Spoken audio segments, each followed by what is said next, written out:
Good morning and welcome back. I want to give a huge thanks to the over 10,000 business owners, attorneys, purchasing agents, government employees, and especially you veterans that have been following us across the social media over the last 5 years. Seriously, thank you for all your comments, likes, shares, your referrals, connections, and I really appreciate all of you that have been following us.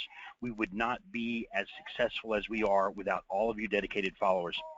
For all you newbies out there, welcome to the 41st installment of John Wayne's Jewels. These are detailed solutions to everyday common business problems. Today's jewel is how to spot a scam or ripoff, or better yet, how to not get scammed or ripped off. This is part one. So the jewels that I use to determine whether or not I want to work with an organization before I give them money is I always check their domain in Whois or in Network Solutions. So you can go to whois.com or you can go to Network Solutions, put in a domain name. A domain, for those of you that don't know, is a website address, or sometimes it's the back end part of someone's email. So for example, my email is jwayne@usfcrgov.com. That is in fact the domain. So what I would do is post that domain name inside the search window of Whois or Network Solutions, and then simply search and see what comes up. Now in this case, this is our domain. In this case, it comes up that our domain was created on March 29th of 2010, and that's when our company was started. If someone tells you that they've been around for 10 years, but their domain is only 6 months old, unless they had a previous website, which would usually redirect, then they're not telling the truth. We were started in 2010. That's when our domain was created. So that's pretty much a no-brainer. Now also, if our information is listed as public or private, that has a big difference. Our information is listed as public. We have our contact name, our business name, our address, phone numbers, etc. is all public information.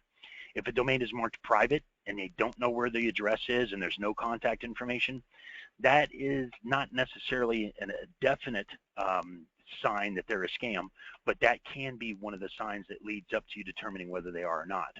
The second thing I like to find out is, in addition to their domain being public information, do they have their address listed in their documentation? Is their address on their website? Is their address on their contracts? Is it on the forms, the documentation that they share with you? Our address, for example, is on all of our contracts, all of our forms, all of our documentation has our address up top right-hand corner, 9400 4th Street North, Suite 111 in St. Petersburg, Florida.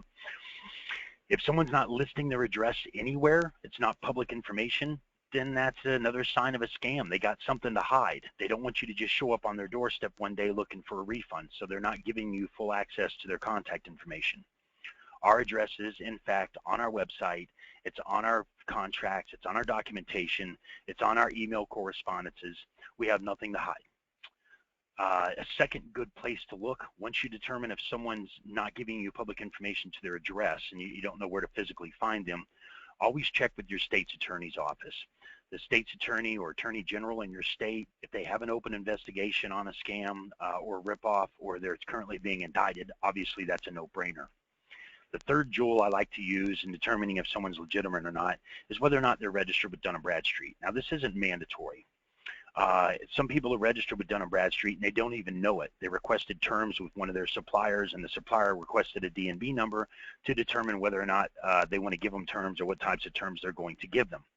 Some firms, again, are registered and don't know it, and other firms are registered and know it because they had to get registered to do government contracts, and some firms are even registered and have been rated by Dun & Bradstreet. Our firm, USFCR, is in fact registered, and we carry one of the highest ratings available with D&B. So if a firm's registered in D&B, more than likely they are legitimate. If they're not registered in D&B, that does not mean they are a scam, but that's another red flag that would pop up. And if they are registered in D&B, then that's a good indication that they're not a scam. So that's today's jewels for finding scams and ripoffs, part one. And part two will follow, discussing the Better Business Bureau and the ripoff report. Thank you. Any questions, comments, suggestions, please feel free to contact me. John Wayne, USFCR, website, my email address is jwayne@usfcrgov.com. You can reach me through my toll-free number at 877-252-2700, extension 747, or my direct dial, 727-800-3012. 202-717-9062, or email me, jwayne@usfcrgov.com. Thank you. Make sure to like, comment, follow, and share, especially the comment part. It's great to share and incorporate each other's thoughts and ideas to create one common goal and solution for all. Thanks again. Bye-bye.